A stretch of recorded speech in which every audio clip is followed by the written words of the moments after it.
2025년 5월달 광화문 문화포럼은 가정의 달을 맞아서 조벽 고려대 석자 교수를 모셨습니다.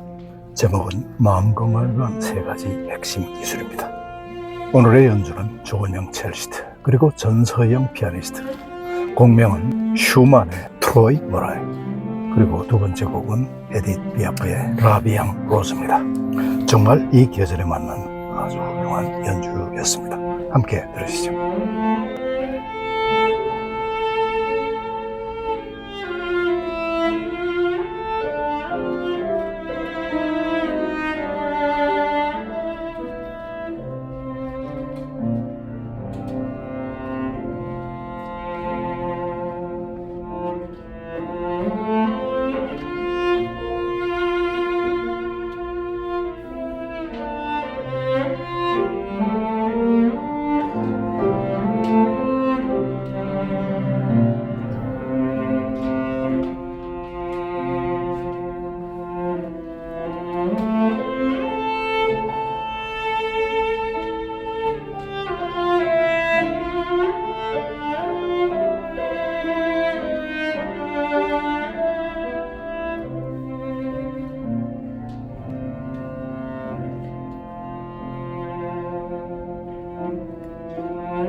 오늘 강연을 맡은 조벽 교수는 미국 미시간 공과대학에서 20년간 교수로 재직하였으며 미국 과학재단 연구상, 미시간주 최우수 교수상, 미국 공학교육학회 교육자상 등을 수상하였고 180개 대학에서 교수대상 특강을 하여 교수를 가르치는 교수로 알려져 있습니다.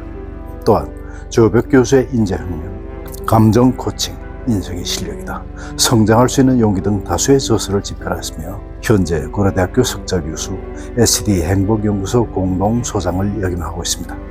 인성과 교육, 마음 건강이 어우러진 대한민국의 미래를 전무하는 날카롭고도 따뜻한 강연과 함께 가족의 달 5월을 충만히 보내시기 바랍니다. 안녕하세요. 저를 이 자리에 초대해 주셔서 너무나 고맙고요.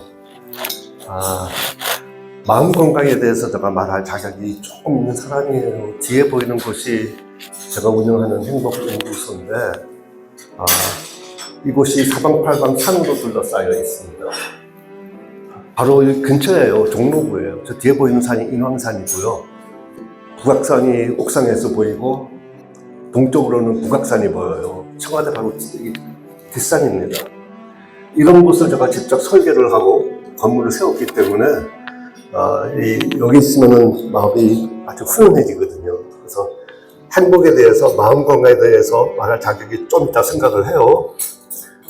그러나 우리는 행복을 과학에 기반을 둔 방법으로 추구를 해요. 아마 여러분들께서 행복하고 과학하고 매칭이 잘 안 되실지도 모르겠는데 아니에요. 이미 행복은 과학의 영역에 들어와 있어요. 그리고 과학하면은 또 제가 말할 자격이 조금 있는 사람이에요. 절대로 같은 급은 아닌데 꼽사리는 끼었거든요. 그래서 그리고 우리가 알다시피 행복의 가장 큰 걸림돌은 스트레스입니다. 스트레스. 그리고 스트레스를 주는 요소들이 상당히 많은데 가장 큰 스트레스는 어디서 오는가? 다 연구가 되어 있어요. 죽고 싶을 만큼 괴롭다. 그 원인을 보니까 다 관계에 대한 이야기예요. 10대는 부모와의 관계가 나쁘면 죽고 싶고요. 20대는 연인들과의 관계. 30대, 40대, 50대, 60대는 다 부부 관계가 나쁘면 죽고 싶다는 거예요. 그래서 관계가 나쁘면 최악의 스트레스, 불행. 그리고 하버드 대학에서 어마어마한 연구를 했잖아요. 80년, 90년 동안 지속된 가장 세상에서 큰 종단 연구 중에 하나가 사람이 어디서 행복을 찾느냐 봤더니 한마디. 가장 중요한 요소가 아니라 유일하게 중요한 것은 좋은 관계라고 그래요. 관계가 좋으면 천당, 관계가 나쁘면 지옥이라는 뜻이에요. 그래서 오늘 왜 이런 관계가 중요한가부터 시작을 해서 기술 3가지를 소개하고자 하는데요. 왜 관계가 나쁘면 지옥이고 관계가 좋으면 천당이냐? 너무나 자명한 거예요. 인간은 애초에 관계 속에서 잉태됐어요. 관계 속에서 살아왔어요. 그리고 이제 좀 더 커지면은 또래 관계를 해야 되고, 더 커서 남녀 관계를 잘 해야 되고, 그리고 나서 이제 자기가 자녀가 있고, 자녀를 키우는 행복이 있고, 이것을 열심히 잘 해야만 늙어서 또다시 관계 속에서 우리가 보살핌을 받고, 인생을 잘 마무리할 수가 있습니다. 이게 바로 행복의 선순환이에요. 우리는 연결된 관계 속에서 살아가게끔 디자인이 되어 있어요. 그리고 서로가 서로에게 기여하는 삶을 살아야만 행복한 거예요. 어느 때는 받고, 나이가 들면은 주고, 이게 사이클입니다. 받은 만큼 그때그때 돌려주는 것은 고려하는 거고요. 이것은 행복의 기여의 사이클이에요. 그런데 지금 우리 한국의 이 사이클이 다 무너지고 있다는 거예요. 아주 어릴 때부터 단절 되면서 불행의 악순환에 들어가 버렸어요. 다 단절이에요. 그러니까는 이제 젊은 사람들은 좋은 관계에 대한 기억도 없고 좋은 관계에 대한 기대마저 저버렸기 때문에 결혼도 포기하고 출산도 포기하고 하는 거예요. 이 저출산 문제는 돈을 수백조 때려 부어도 전혀 달라지지 않는 이유가 바로 여기에 있습니다. 그러나 이게 개인 문제만은 아니에요. 왜냐하면 우리 사회가 발전하면서 어떤 현상이 벌어졌냐면, 초기에는 우리는 다 기억하실 거예요. 대가족에서 살았다는 거. 그런데 이 대가족이 점점점 핵가족이 되고, 핵가족이 이제는 혼족이 됐잖아요. 혼족. 한국의 가장 큰 가족은 1인 가족입니다. 그리고 가족이 있는 곳에서도 어떤 현상이 벌어지냐면은 탈가족화가 벌어지고 있어요. 아침에 다 뿔뿔이 헤어지잖아요. 저렇게 기어들어오잖아요, 한 곳에. 정서적으로 단절되어서 살아가고 있다는 거예요. 그게 마음 건강에 가장 불리한 조건이에요. 실은 아무리 그 사이버 스페이스에서 연결하더라도 저는 그것을 사이버 연결이 아니라 사이비 연결이라고 불러요. 연결이 정서적으로 되지 않기 때문에 많은 사람들이 어떻게 하느냐? 엉뚱한 것 같고 연결을 해야 돼요. 게임과 연결하고 술과 연결하고 드디어 우리 한국에 이제 마약과 연결하는 현상이 심각하게 나타나고 있는 중이에요. 다 연결, 단절해서 엉뚱한 것 같고 연결하는 현상이에요. 이 문제는 연결이라는 태발을 갖고 접근하지 않으면 무용지물이 될 겁니다. 어떤 정책을 피더라도. 그래서 우리가 개인적으로 할 수 있는 것도 있고 국가 차원에서 해야 할 것도 있어요. 그리고 관계 속에서 해야 할 것도 있습니다. 본래는 이제 위에서 좀 내려가야지 이 이야기가 좀 더 수월하게 풀리는데, 오늘은 어버이날이만큼 골치 아픈 국가 차원의 이야기는 좀 뒤로 미루고요. 시간이 있으면은 거기까지 가고요. 거꾸로 개인 차원, 관계 차원, 그리고 이제 위로 올라가겠습니다. 개인 차원에서 가장 중요한 것은 각자 마음 건강을 지켜야 되고, 그리고 PTSG가 되어야 된다는 거예요. 이 두 가지 개념을 소개를 하겠습니다. 잠깐만요.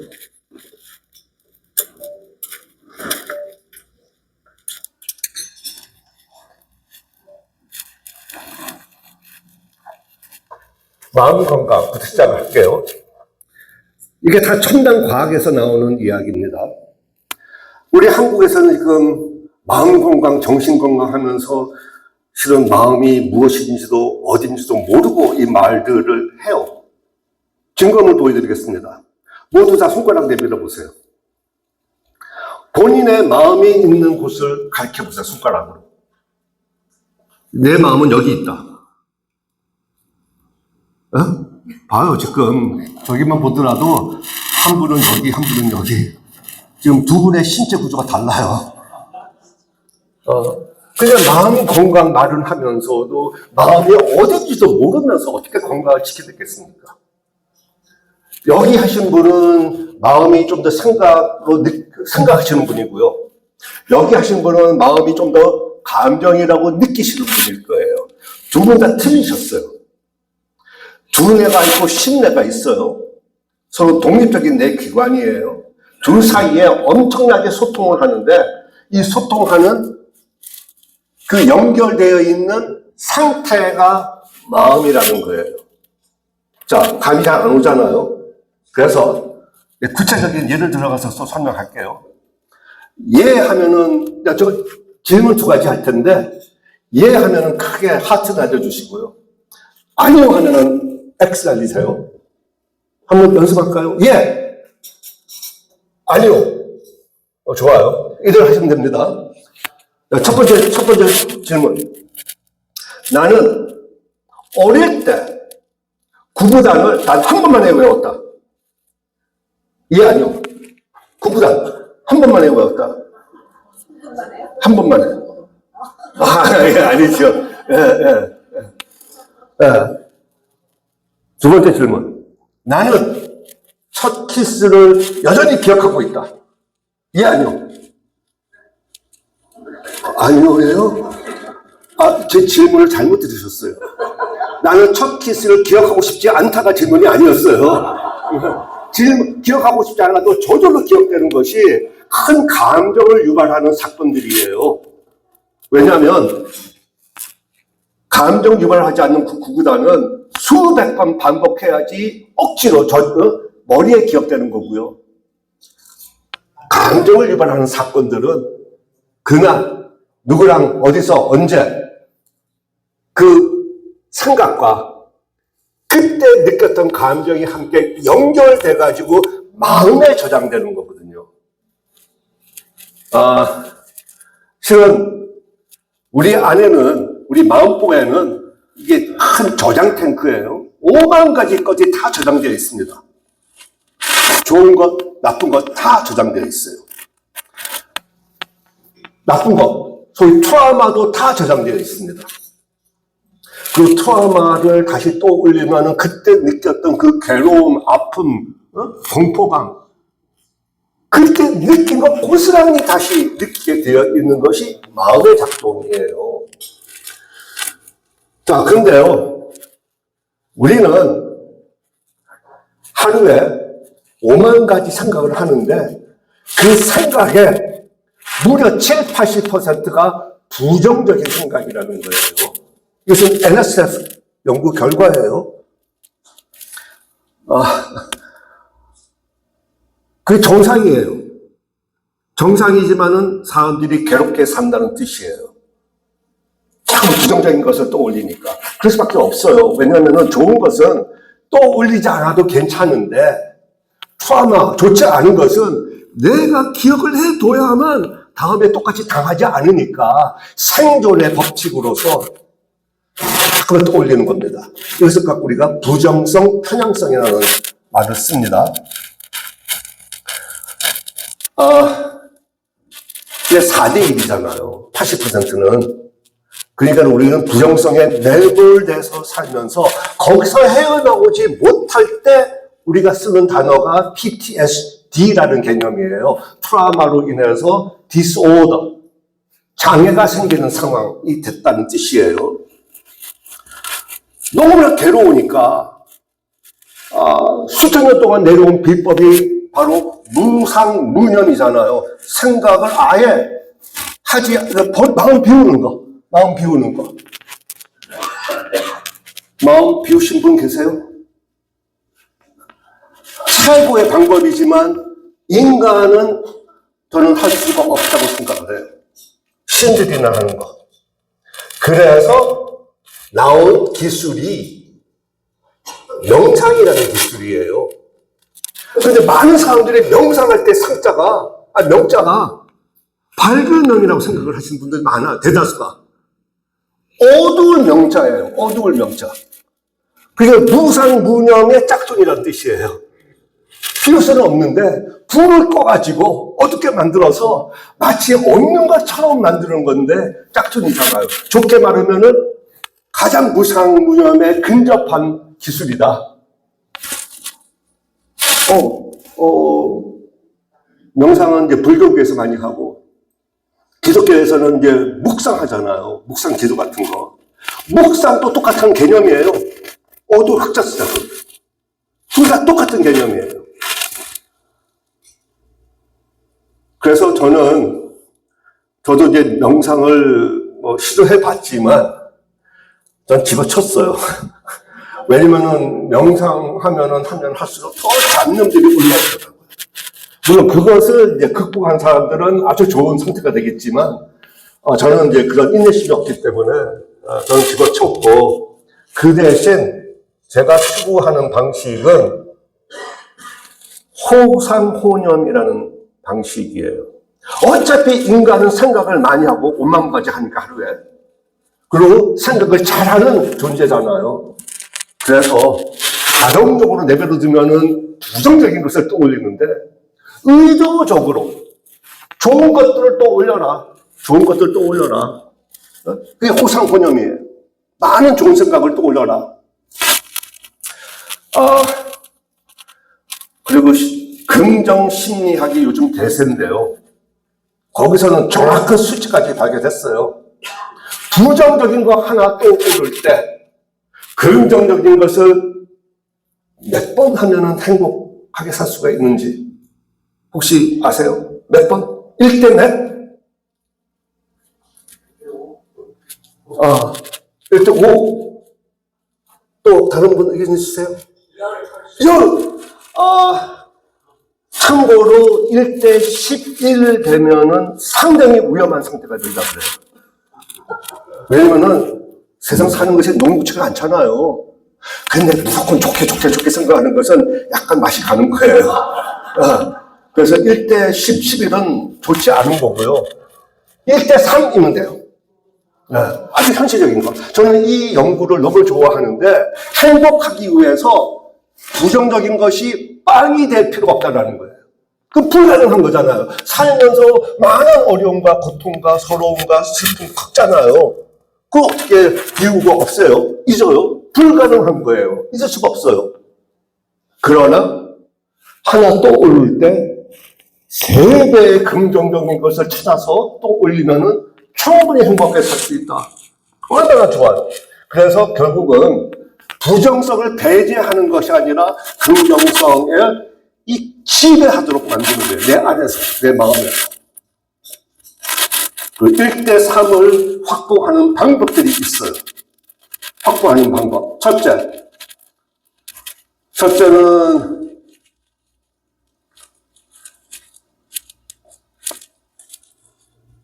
오늘 이게 잘 안 먹히네요.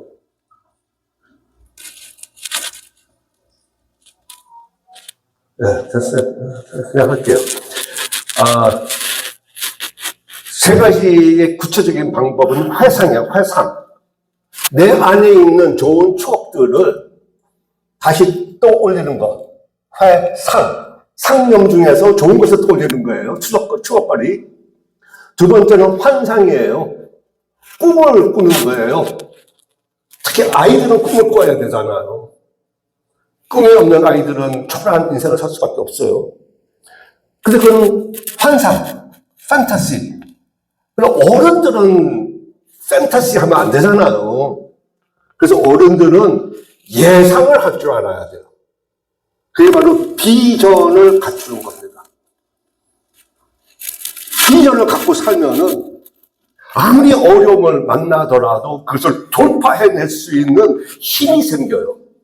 그게 마음이 엄청나게 건강한 상태잖아요.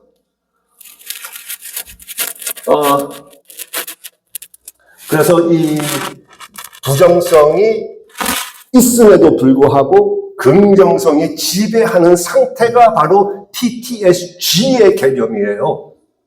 G가 그로스의 약자예요. 스트레스를 그냥 견뎌내는 것이 아니라, 극복하는 것이 아니라, 내가 더 큰 존재로 성장해가지고, 까짓것, 될 수 없지 않게 만드는 것이 바로 PTSG의 개념이에요. 그리고요, 세상에서 크게 성공한 사람들을 보면은, 꽃길만 걸어서 성장한 사람들이 아니잖아요. 온갖 시련이 다 있었고, 그것을 돌파해낼 수 있는 힘을 길러서 성장한 사람들이 큰 어른들로 성장하는 거잖아요. 그래서 방법은 이 3가지, 회상, 환상, 예상. 그래서 마음은 버리거나 비울 수 있는 것은 아니에요. 그건 불가능해요, 인간한테는. 그래서 매일 좋은 마음 먹는 것. 우리는 어릴 때 배고파서 죽는 사람들이 주변에 있었는데 요즘에는 배고파서 죽는 사람 아무도 없잖아요. 마음이 고파서 죽는 사람들이 많잖아요. 세계 최고 수준이에요, 우리 한국은.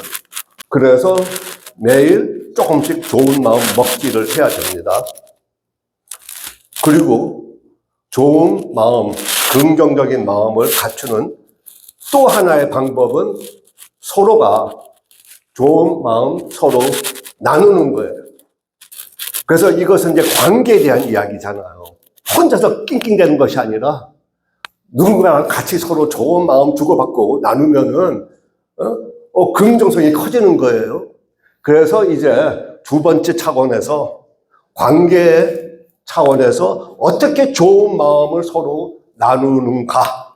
거기에 이제 구체적인 기술이 바로 감정 코칭이라는 기술입니다. 설명드리겠습니다. 우리가 의도는 좋지만 관계를 맺으면 관계가 망가질 확률이 너무나 높아요. 그래서 이 관계 속에서 존재하는 갈등에 대한 상식들을 구성해야 되거든요.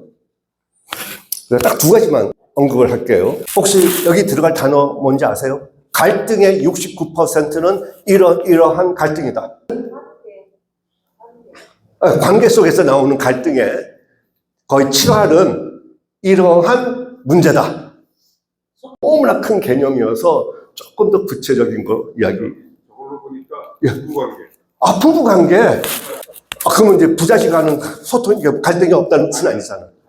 그러니까 근데 참고로 저 안에 들어갈 단어는 무시무시한 단어예요. 이것 때문에 이제 문제가 생긴다는 뜻이에요. 아니면 이런 갈등의 그 특성이 이렇기 때문에 힘들다, 괴롭다, 그 뜻이거든요. 오해, 대화, 감정, 그게 무서우세요? 영속적 갈등. 죽을 때까지 해결되지 않는 거라는 뜻이에요. 그런데 그것을 해결하려고 애쓰잖아요. 특히 부부들 보면은 싸우기도 하고, 윽박질러 먹기도 하고, 달래보기도 하고, 별짓을 다 하는데 해결이 안 되니까 지쳐버리고 그냥 헤어지는 겁니다. 그래서 첫 번째 우리가 알아야 될 것은 갈등은 해결하는 거 아니다. 관리하는 거다. 만약에 당 같은 거 걸리면은요, 그거 해결이 안 돼요. 그냥 죽을 때까지 달고 사는 거예요. 건강하게 살려면은 당 있어도 관리하면 되는 거예요. 그러나 만약에 수술해버리면은 문제가 더 커진다는 뜻이에요. 엉뚱한 기술 부리면 안 돼요. 두 번째, 갈등 상황은 다 다르잖아요. 부부관계, 부자지관계, 사제지간, 여사, 노야 다 다르잖아요. 그런데 갈등의 구조는 똑같아요.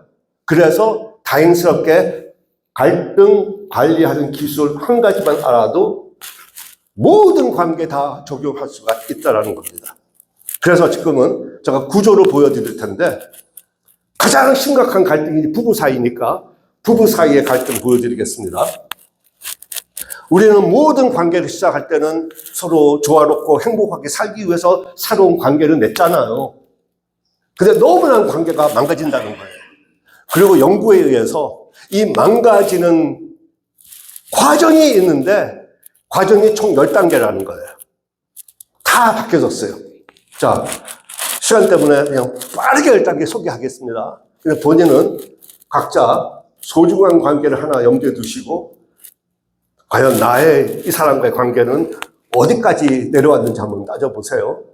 첫 번째, 멀어지는 대화를 하더라는 거예요. 여기서 관계가 망가지기 시작한다는 뜻이에요. 멀어진다는 대화가 뭐냐면, 예를 들어서 아내가 남편한테 여보 저 달 좀 봐요 했는데 남편이 밥 먹자 이러면 이게 멀어지는 거예요. 이해가 되시죠? 그러면은 두 번째 단계는 싸움이 잦아져요. 남이 보면은 말도 안 되게 사소한 것 같고 티격태격 싸운다는 거예요. 근데 그 이유가 뭐냐? 사소하지만 이미 1단계에서 마음이 상해버리는 거예요. 무시당했으니까. 이해가 되시죠? 그리고 세 번째는 시간 좀 지나면은 싸운 것밖에 기억을 못해요. 아니, 같이 살다 보면 좋은 것도 있을 텐데 좋은 것은 기억이 안 돼요. 아까 그랬잖아요. 떠올리는 것은 하지 않는다. 부정적인 것만 잠깐 떠올린다. 그러니까는 싸우면은 어저께 늦게 들어온 것 같고 싸웠다가 지난주에도 그랬잖아. 작년에도 그랬잖아. 10년 전에도 그랬잖아.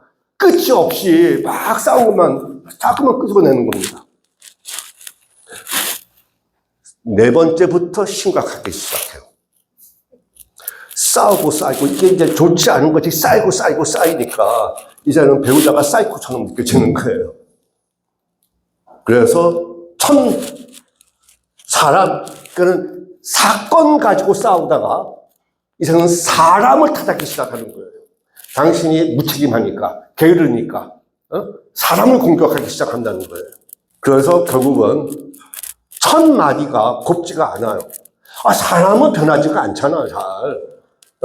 그러니까 이제 공격적인, 당신은 도대체 왜 하는 식으로 공격적으로 나가요. 비난하기 시작합니다. 그러면은 이 다음 단계는 뭐냐? 어차피 대화하면은 싸움으로 끝나니까 대화를 하지 않습니다. 담쌓기라는 현상이 나타나요. 같이 살면서도 서로 뭘 하고 지내는지 모르고 산다는 거예요. 서로 물어보지 않으니까. 대화를 안 하니까.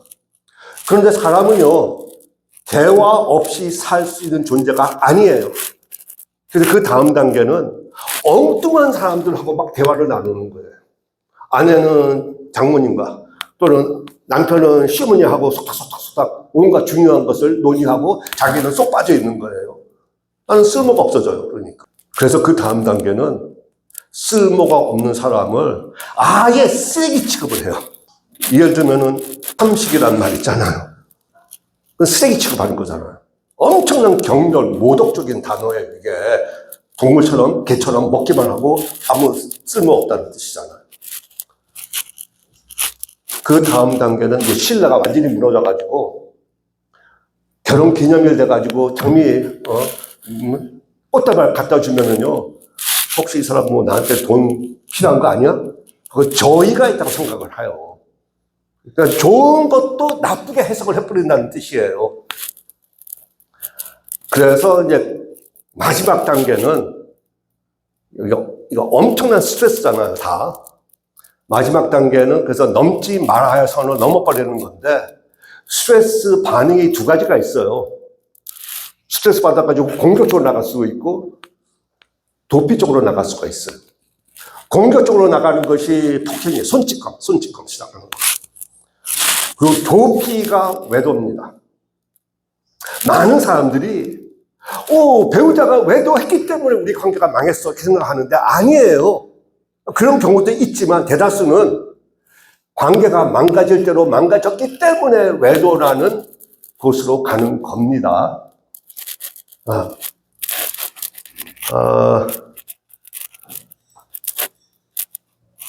분위기가 갑자기 무거워졌어요. 이 과정에 어디까지 간들 상관없이 다 회복 가능해요. 이것은 빈말이 아닙니다. 제가 운영하는 이제 센터가 서울 가정법원 위탁센터예요. 이혼 소송 간 사람들도 의무적으로 상담받고 교육받아야 되거든요. 근데 그걸 우리 센터에 와서 받아요. 그래서 이혼까지 간 사람이 다시 재결합하는 경우가 있어요. 쉽지가 않지만은 다 있어요. 그래서 회복 가능해요. 근데 회복을 하려면 이 과정에 이 말이 문제라는 것을 아셔야 돼요. 멀어지는 데와 왼수되는 데와 비난, 경멸, 담쌓기, 이게 다 관계를 망가뜨리는 독이에요, 독.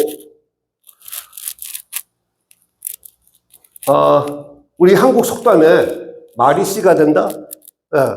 말 험하게 해가지고 좋은 관계 만들어낼 수가 없습니다. 상대방을 무시해가지고는 좋은 관계를 만들어낼 수가 없습니다.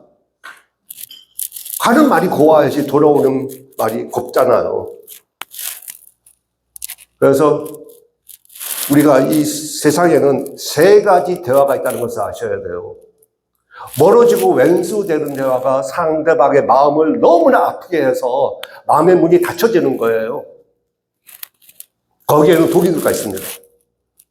그리고 네 가지 독, 비난, 경멸, 방어, 담쌓기라는 독. 그럼 우리는 해야 될 것이 마음의 문을 여는 대화를 해야 되고요. 그게 다가가는 대화예요. 그 구체적인 기술이 감정 코칭이라는 기술이에요. 그리고 이미 SBS 뉴스에 나왔어요. 감정 코칭으로 관계가 회복되더라. 부자지간, 사제지간, 부부지간. 그래서 감정 코칭 두 번째는 여기까지만 말씀을 드리고, 이제 남은 20분 정도가 있는데, 이제 좀 더 큰 그림, 국가 차원에서 해야 할 일 두 가지 언급을 하겠는데요. 둘 다 똑같은 거예요.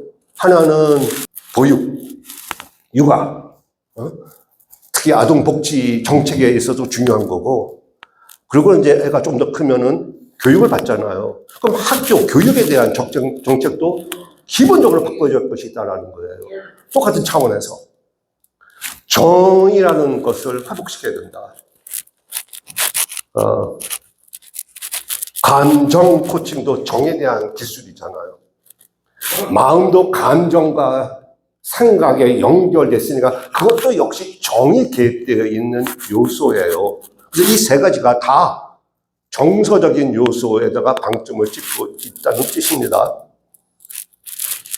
아동복지 말씀드릴게요. 단절되면은 모든 불행의 악순환이 시작된다고 말씀드렸잖아요. 아까 초기에. 그게 연구 기본이 있어요. 아동기 부정적 경험이라는 어마어마한 연구입니다. 17,000명을 20년 추적 연구한 연구의 결론이에요. ACE, Adverse Childhood Experience라는 개념이에요. 아이가 어릴 때 부정적 경험을 하면은 내 발달에 문제가 생겨요. 그래서 자기가 정신 집중 못하고 ADHD 같은 현상이 나타나는 거고요. 자기 감정 조절 못하고 충동 조절 못하고 행동 조절 못한다는 뜻이에요. 그러니까는 결국은 계속해서 해로운 행동을 하게 돼요. 공격적인 행동이 바로 욕설, 폭언, 폭행. 도피적인 행동이 온갖 중독에 걸리는 거. 우리 한국에 지금 학교가 뒤집어지고 있는 이유가 이런 행동 때문이잖아요. 뭐 갑자기 그런 것 벌어지는 거 아니에요. 이게 다 아주 어릴 때부터 시작하는 겁니다. 그런데 이런 행동들이 그나마 살기 위해서 하는 거예요. 싸우는 것도 내가 살기 위해서, 도망가는 것도 살기 위해서.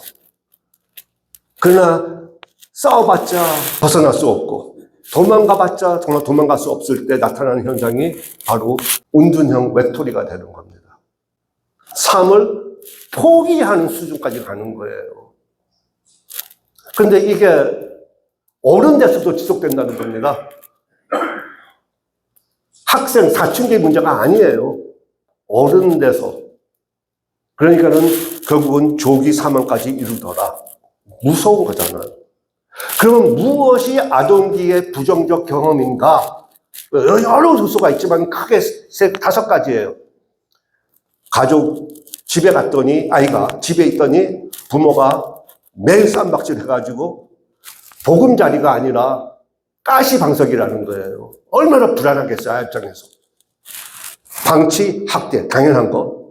그리고요, 놀랍게도 무시당하고 지시받는 거예요. 지시의 개념은 뭐냐면 좋은 것도 상대방을 무시하고 내가 일방적으로 이래라 저래라 이거 하지 말라고 하는 잔소리잖아요. 엄청난 부정적 경험이라는 거예요, 그게. 한두 번이 아니라 하루 종일 듣잖아요, 애들은. 우리가 지금 생각하기로, 그래도 공부 열심히 시켜가지고 스카이 대학 되면 들어가면 뭐 성공한 거 아니야? 맞아요. 그랬었죠. 근데 최근에 나온 신문 뉴스 있잖아요. 스카이 대학 학생들 300명이나 함께 마약 동아리하고 그리고 심지어는 성폭행까지도 해왔다. 300명씩이나. 내막을 보면은요, 이 아이들이 다 어릴 때 부모 곁에서 떠난 아이들이에요. 조기 유학생 아니면 기숙사에 보낸 아이들이에요. 그게 공통점이에요. 그래서 그게 아동기 부정적 경험이라는 거예요. 부모로부터 단절돼서 산다는 것이 이렇게 위험한 거예요. 자, 우리가 두 가지의 트라우마가 있다는 걸 아셔야 됩니다. 한국에서는 한 가지밖에 몰라요. 사건 트라우마. 뭐 포항에서 지진 났다. 아니면 뭐 차 사고 났다. 폭행당했다. 이게 다 사건 트라우마예요. 없어야 할 것이 있어가지고 내가 생명의 위협을 받는 상태. 근데 우리가 두 번째를 아셔야 돼요. 발달적 트라우마가 있다는 거 아셔야 돼요. 이것은 정반대예요. 당연히 있어야 할 것이 없을 때 생명의 위협을 받는 거. 아이들은 5가지가 있어야 돼요. 따뜻한 보금자리, 안전한 보금자리, 충분한 보살핀, 양육, 지지, 지도. 애기들은 이거 중에 하나만 없어도 죽잖아요. 아이들은 죽지 않지만은 아동기 부정적 경험을 해가지고 온갖 부정적인 행동을 한다는 거예요. 그런데 우리 한국의 아동복지 정책이 뭐예요? 이 중요한 5가지를 깐난 아기일 때부터 다 외쳐주고 있잖아요. 어린이집에다가 학원에다가 학교에다가 스마트폰에다가 다 외쳐주고 있는 중이에요, 지금. 이런 상황의 최대 피해자가 누구지 혹시 아세요? 아니에요. 부모예요. 아이가 자기 생명과 성장에 필요한 이 소중한 5가지가 다 돈으로 해결됐다면 애가 커서 어떻게 하겠습니까? 부모 다 외주줄 거예요. 다 외주줄 거예요. 돈으로 해결한다는 뜻이에요. 정서적 연결이 없다는 뜻이잖아요. 아니, 어릴 때 정서적 연결로 받아야만 나중에 부모한테 되돌려 주는 것이 이게 돌고 도는 건데, 이게 행복의 선순환인데, 어릴 때부터 다 단절됐다고 그랬잖아, 아까. 그러니까는 우리가 아동복지 정책을 완전히 개선해야 됩니다. 우리들은 좋아요. 혼자서 또 핵가족이 아이 키우는 거 쉽지가 않거든요. 괴로워 힘들잖아요. 도와주는 것은 좋아요. 좋은 취지예요. 좋은 취지예요. 그러나 이것은 아동기 부정적 경험으로 이루어지니까 이거 아니라 정말로 부모가 아이를 직접 키우는 것에 행복을 느낄 수 있도록 도와줘야 돼요. 도와주는 방법이 달라져야 된다는 거예요. 도와주는 것은 똑같은데, 돈을 똑같이 쓰는데, 방법은 부모를 아이 돌봄에서 해방시켜주는 것이 아니라, 아이 돌봄 그 자체가 행복할 수 있도록 도와주는 거예요. 뭐 방법들은 여러 가지가 있는데, 여기는 이제, 들을 시간은 없고, 그 대신 학교 쪽으로 갈게요. 이 교육에 계신 분은 아실 거예요. 교육의 목표는 3가지예요. 인지적, 정의적, 신체적 역량을 키워주는 거거든요. 이것은 실제로 심리학의 기본, 심리학의 ABC에서 나온 개념입니다. 인간은 3가지로 이루어졌어요.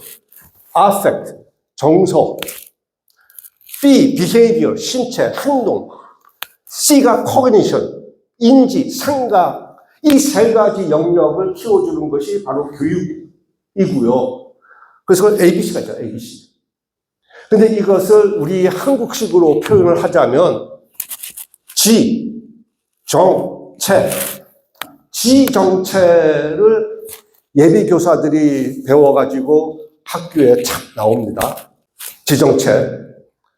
근데 학교 현장에 갔더니 학교는 뭐예요? 지덕체예요, 지덕체. 정이 빠져 있잖아요. 학교에는 정이 없어요. 그러니까 애기 동남에 떨어져 있는 거야, 학교에. 가고 싶지가 않아요.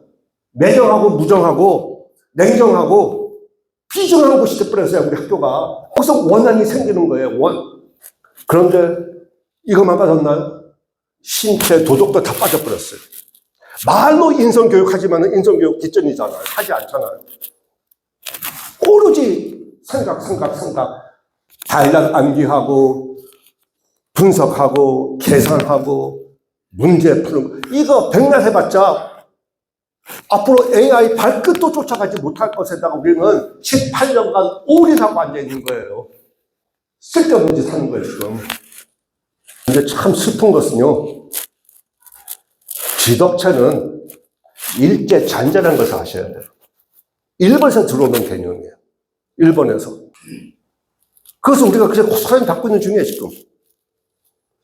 우리의 지적 전통은 지덕체가 아니라 이 네 가지를 두루두루 다 고려한 거예요. 인의예지잖아요. 여기서 조율하는 기술들이 나오는 겁니다. 자기조율, 관계조율, 그리고 공익조율이라는 조율하는 능력이 이 네 가지가 두루두루 구비됐을 때 나오는 능력이에요. 물론 그렇다고 해서 제가 물론 이제 이 네 가지 덕목을 갖추고 나서 관계 속에서는 신, 그래서 인의 예지 해가지고 신까지 포함되잖아요. 뭐 제가 지금 그러니까 옛날로 돌아가자 그 뜻 아닙니다. 만약에 누군가 공자왈, 맹자왈 해야 된다면 저부터 노땡큐 할게요. 노땡큐. 아무리 치즈가 좋아도 방법은 틀려먹는 거예요.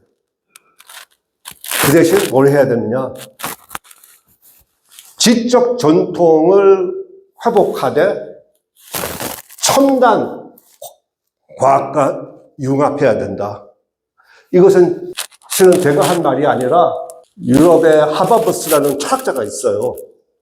가장 앞서가는 진보 철학자, 유럽의 미래를 흔드는 사람이라 그래요. 그 사람이 한 말이에요. 아쉽게도 제가 안 갖고 왔는데, 여기 있네요. 한국, 가장 흥미로운 모델이 가능하다. 유교, 불교의 문화 자산을 현대화해야 한다. 그리고 첨단 산업과 연결시켜야 된다. 이것은 작년에, 딱 1년 전에 했던 신문에 나온 기사입니다. 하버머스. 가장 유럽에서 지금 잘 나가는 철학자예요. 그러면은 어떤 과학이냐? 현재의 심리학과 교육학은 3단계로 여겨왔어요. 인간의 두뇌가. 그러나 최근에 이 중간에 한 단계가 더 있다. 조율을 하는 두뇌다. 예를 들면은요, 이 생각을 관리하는 피질의 크기가 80%예요. 80%. 생명은 10%고 감정은 1%예요. 10%, 10%, 10%인데 가장 큰 두뇌를 최적화하고 최극화하는 것이 좋은 교육이라고 여겨온 거예요. 근데 그것은 사이즈고 두뇌력에 더 중요한 것은 두뇌 사이즈가 볼륨이 아니라 부피가 아니라 그 안에 얼마나 많은 뉴런 세포들이 들어가 있느냐, 그게 중요하거든요. 그래서 뉴런 수로 갖고 따지니까, 내 세포의 수를 갖고 따지니까 소뇌와 디엔세팔론이라는 간뇌가 있는데 이 두 가지 합친 것이 무려 80%예요. 80%. 가장 중요한 뇌는 새로 발견되고 있는, 새로 기능이 발견되고 있는 이 조율하는 두뇌예요. 이것이 발달돼야만 우리가 원하는 자기조율, 관계조율, 공익조율 할 수 있는 그 역량을 가진 졸업생들이 나오는 거예요. 능력 있는 인재들이 나오는 겁니다. 그래서 제가 개인 차원, 관계 차원, 국가 차원을 자기조율, 관계조율, 공익조율이라고 봤고요. 그리고 이거 보시면은 금방 나오잖아요. 이게 뭐예요? 수신. 자기조율하는 수신. 제가, 치국. 이 세 가지, 수신, 제가, 치국해야지 평천화를 얻는 거잖아요. 평천화는 그냥 결과물이에요. 그래서 이 세 가지 조건이 우리 한국 사회에 전반적으로 아주 구체적인 기술들이 전파돼서 우리 국민 모두가 다 아주 어릴 때부터 이 세 가지 기술을 획득을 하고 살아간다면 평천화를 얻을 수가 있다고 지금 오늘 제가 발표를 아주 짧은 시간 내에 한번 숨 돌릴 시간도 없이 해봤습니다. 도움됐길 바라요. 고맙습니다.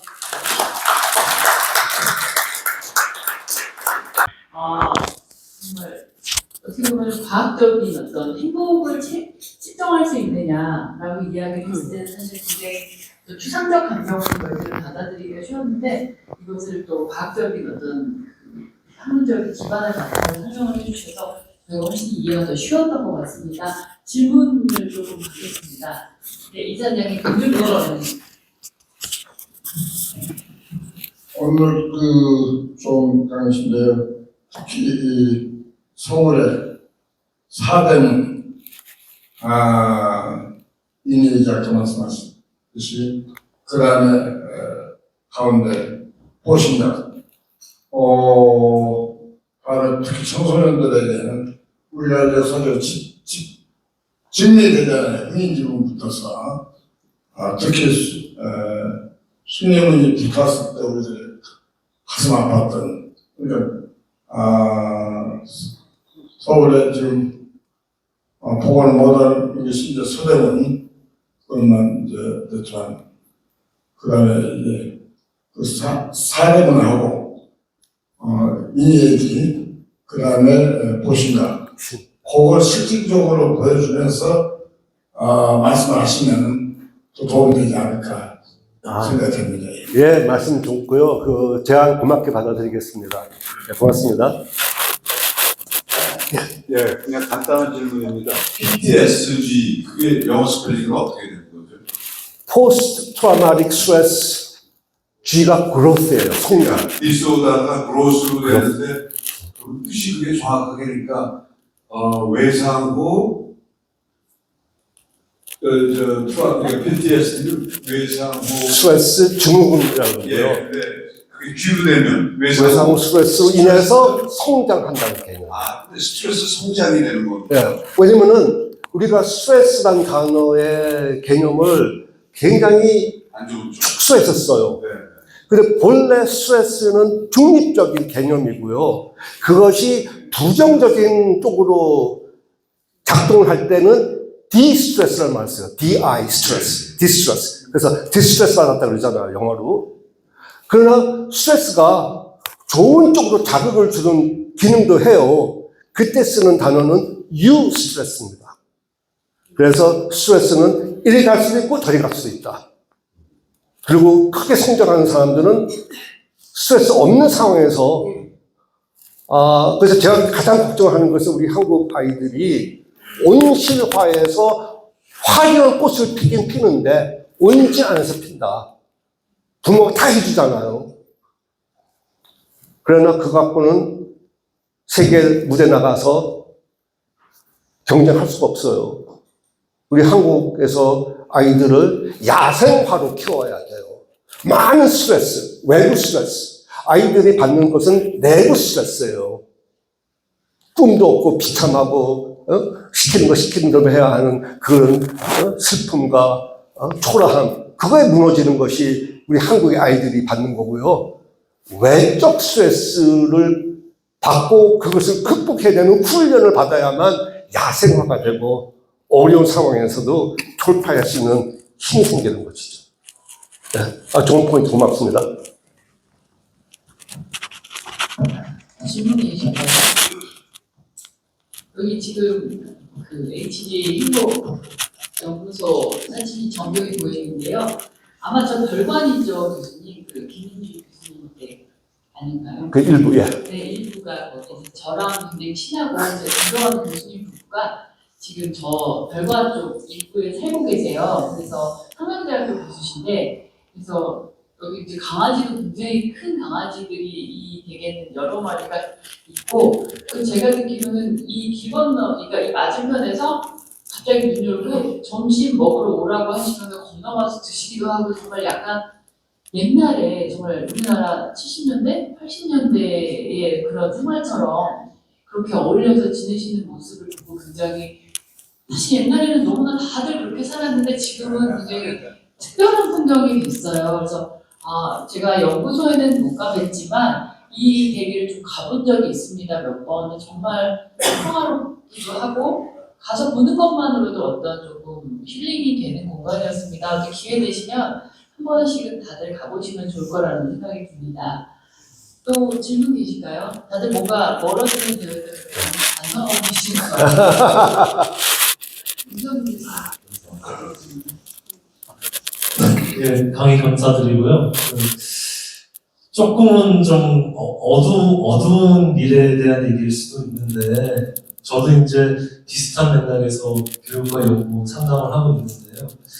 젊은 세대들을 보면은 이제 인공지능의 영향도 있지만 사람 자체가 달라진다라는 생각이 들 때가 있어요. 그러니까 연결됨에서 오는 그런 행복감 저도 너무나 공감하고 그런 경험을 주고 싶은데 얘를 따라가기가 너무 어려운 거예요.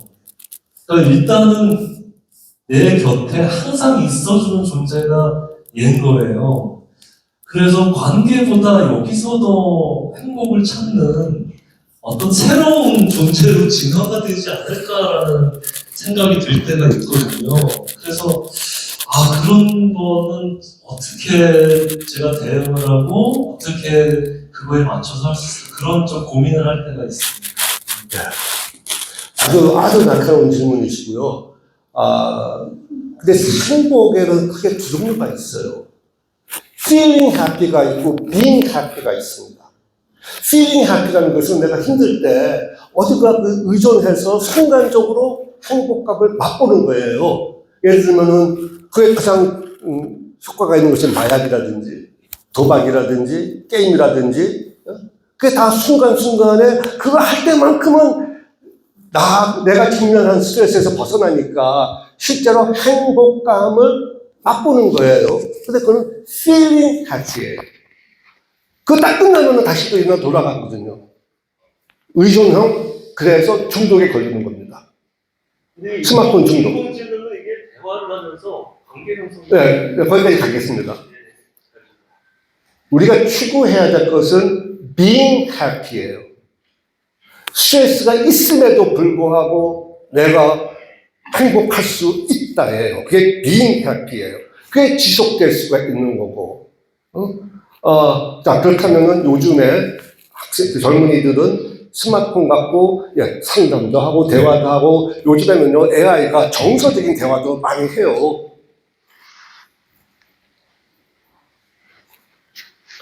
그게 중독의 끝장이에요. 왜냐?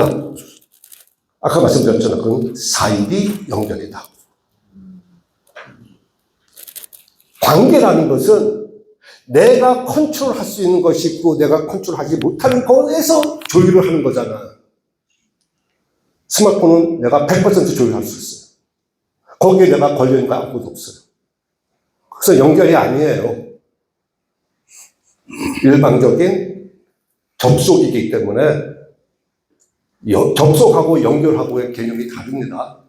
연결은 서로 상호작용하고 있고, 절반은 나의 컨트롤 바깥에 있는 것과 끊임없이 내가 조율해 나가는 것이 관계의 개념이고, 접속은 마치 술 마시는 것과 똑같은 개념이에요.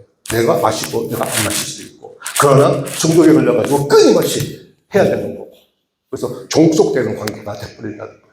처음에는 내가 이것을 종속하는 건데 결국은 거꾸로 종속돼버린다는 뜻이에요. 위험한 거예요. 사이비연결도 그런 거죠. 그렇죠. 제가 그런 것을 염두에 두고 사이비라는 말 썼습니다. 예. 그래서 아까 아마 질문은 그렇게 요즘 젊은 세대가 이거와 갖고만 노니까 단절이 되는데 그걸 어떻게 우리가 좀 극복할 수 있거나 해결책을 말씀해 주십니다. 지금 우리 사회의 가장 중요한 이슈 중에 하나라고 생각을 해요. 시간 좀 늦었어요. 이미. 왜냐면은 스마트폰이 처음 나왔을 때 만든 사람들은 자기 애들한테 절대로 스마트폰 주지 않았다는 말이에요. 공개를 했어요. 주면 안 된다고. 그러나 다 줘버렸을 거예요. 그 뒤늦게 영국, 네덜란드, 그 유럽의 나라들하고 호주하고 뉴질랜드 쪽에서는 이미 법을 좀 만들고 있어요. 몇 세 이하 때까지는 스마트폰 주지 말라. 중학생 때는 하루에 몇 시간만 허용하라. 아예 그 법적으로 만들고 있는 중이에요. 우리 한국도 빨리 움직여야 돼요. 빨리 움직여야 돼요. 지금은 더 다른 방법 없어요. 너무 늦었어요. 한마디로 중독에 걸려서 빨리 중독에서 벗어나게 하는 방법은 없습니다. 그러나 손 놓고 있으면은 큰 사회적 문제가 생기기 때문에 지금이라도 법을 나갈 수밖에 없는 상황이 됐어요.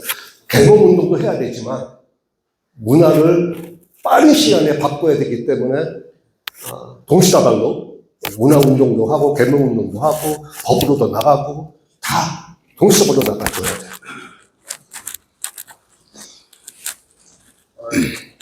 이제 더 말씀해 주실까요? 네. 감사합니다. 좋은 강의 잘 들었습니다. 네, 제가 지난달에 신입회원으로 들어오신 분을 소개를 못 드린 전례를 저질렀습니다. 그래서 오늘은 지난달에 이제 새로 들어오신 신입회원 그리고 이번에 들어오신 신입회원 두 분 소개해드리겠습니다. 선생님, 네, 죄송합니다. 지난달에 너무 잘하셨습니다. 그러서요. 전행진 PD님 새로 들어오셨고요. 또 최명란 시인님, 김병호 대표님의 소개로 오셨습니다. 환영합니다.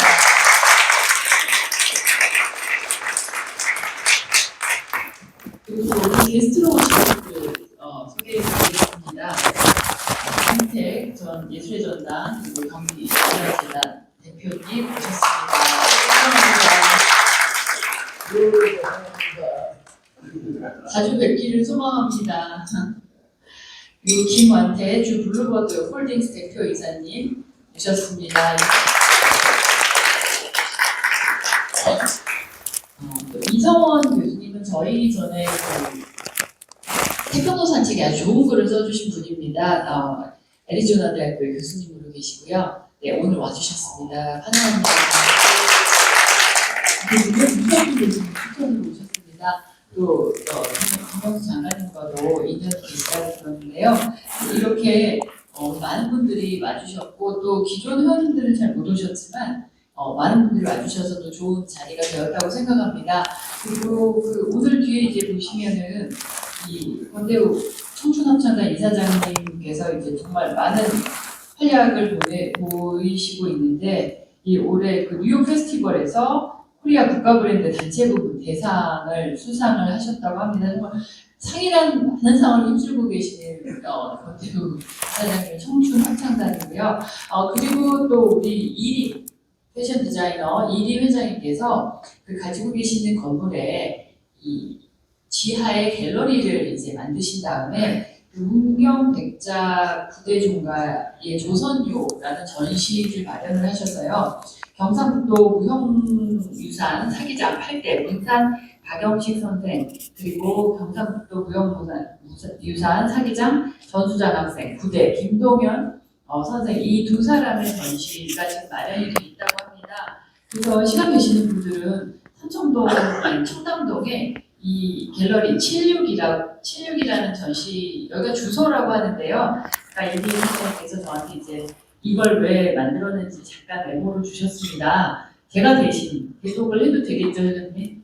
네, 감사합니다. 저는 1984년 이곳 서울 청담동 76번지 대지를 매입하여 미약하나마 저의 열정을 이곳에 펼쳐보려고 숙고하고 또 고민했습니다. 그러던 가운데 마주보고 있는 청담 성당과 나지막한 빌라들 또 숲이 있는 공원과 어우러진 건물을 짓고 싶다 생각을 지니게 되었습니다. 아름다운 공간은 사람을 변화시킨다는 말 그대로 거리의 문화는 건축물과 지형의 어울림이라는 신념을 저는 늘 갖고 있었습니다. 그 결과 저는 시민들과 함께하는 문화적인 공간을 지향하여 1987년 이곳에 청담 76을 완성하게 되었습니다.